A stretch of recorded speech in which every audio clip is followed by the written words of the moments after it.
Batu meteor yang ditemukan warga Tapanuli, Sumatera Utara kembali menjadi viral. Setelah diberitakan hanya dibayar 200 juta rupiah, media massa Inggris menyebut batu telah dibeli kembali oleh seorang kolektor dengan harga fantastis mencapai 26 miliar rupiah. Sebelumnya, batu meteor jatuh ke rumah warga di Tapanuli Utara setelah terdengar suara gemuruh dan petir di langit pada Agustus lalu. Beberapa saat kemudian, suara dentuman keras terdengar di samping rumah.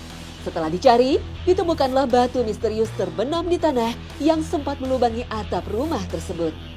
Penemu batu meteor menyebutkan, batu seberat lebih dari 2 kg tersebut terasa hangat dan mempunyai medan magnet yang mampu menarik besi.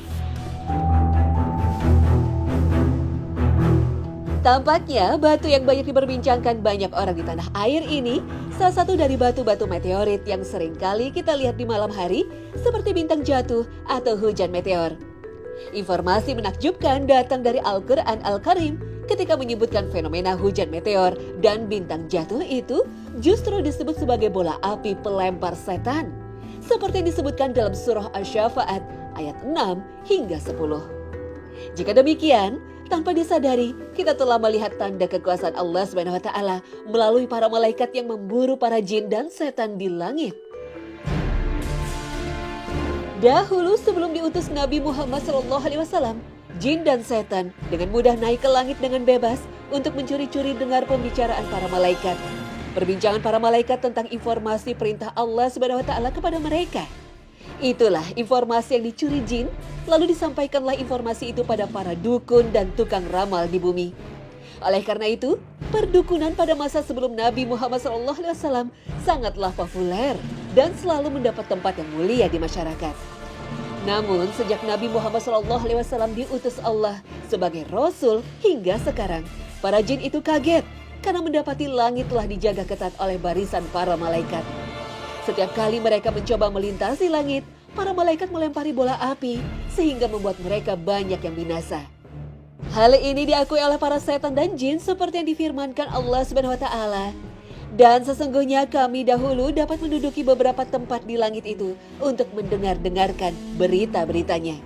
Tetapi sekarang barang siapa yang mencoba mendengar-dengarkan seperti itu, tentu akan menjumpai panah api yang mengintai untuk membakarnya.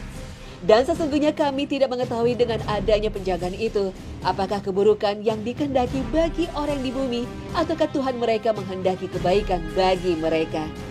Quran Surah Al-Jin ayat 9 hingga 10.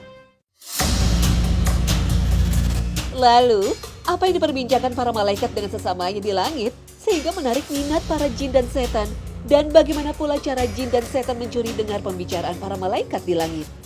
Para jin dan setan itu mencuri kabar ketetapan Allah atau takdir Allah yang tersimpan rapat di Lauh Mahfuz. Tempat tersimpannya seluruh takdir makhluk Allah SWT, termasuk manusia. Takdir yang tertulis di Lauh Mahfuz itu ketika datang waktunya akan Allah sampaikan pada para malaikat. Lalu perintah Allah itu menjadi perbincangan para malaikat. Mereka saling berkomunikasi antara satu dengan yang lainnya. Maka melalui percakapan malaikat ini, jin dan setan menguping dan mencuri dengar. Hasilnya mereka sampaikan kepada mitranya dari kalangan dukun dan peramal. Inilah yang difirmankan Allah SWT dalam surah Asy-Syu'ara. Apakah akan aku beritakan kepadamu kepada siapa setan-setan itu turun? Mereka turun kepada setiap pendusta lagi banyak dosa. Quran Surah Asy-Syu'ara ayat 221 hingga 222. Rasul SAW menjelaskan bagaimana proses jin dalam mencari berita-berita gaib, yaitu dengan bertengger satu di atas yang lainnya, seperti pertunjukan panjat pinang. Jika ada jin atau setan yang lolos dan selamat dari lemparan bintang berapi dari para malaikat, mereka berhasil mencuri satu kalimat dari berita langit. Artinya, mereka tidak mengetahui secara detail atau seutuhnya tentang berita langit tersebut. Lalu berita tersebut mereka campur dengan 100 kebohongan. Maka adanya manusia yang masih percaya dukun karena tidak melihat kebohongannya dan hanya mengingat satu kalimat yang sudah diaduk dengan 100 kebohongan itu. Lalu kalimat yang satu tersebut diekspos kemana-mana, namun tidak mengekspos kebohongannya yang begitu banyak. Dulu sebagian sahabat Nabi pun sempat terkecoh dengan informasi dukun yang terkadang benar. Maka para sahabat bertanya kepada Rasulullah tentang dukun. Jawab beliau, tidak perlu percaya.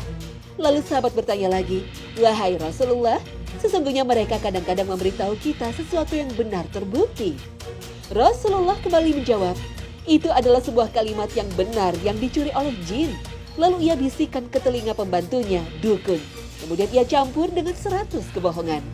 Itu sebabnya Nabi SAW melarang umatnya untuk mempercayai kebohongan para dukun dalam sabdanya, "Barang siapa mendatangi peramal lalu menanyakan kepadanya tentang sesuatu, maka tidak diterima sholatnya selama 40 hari." Hadis riwayat Muslim.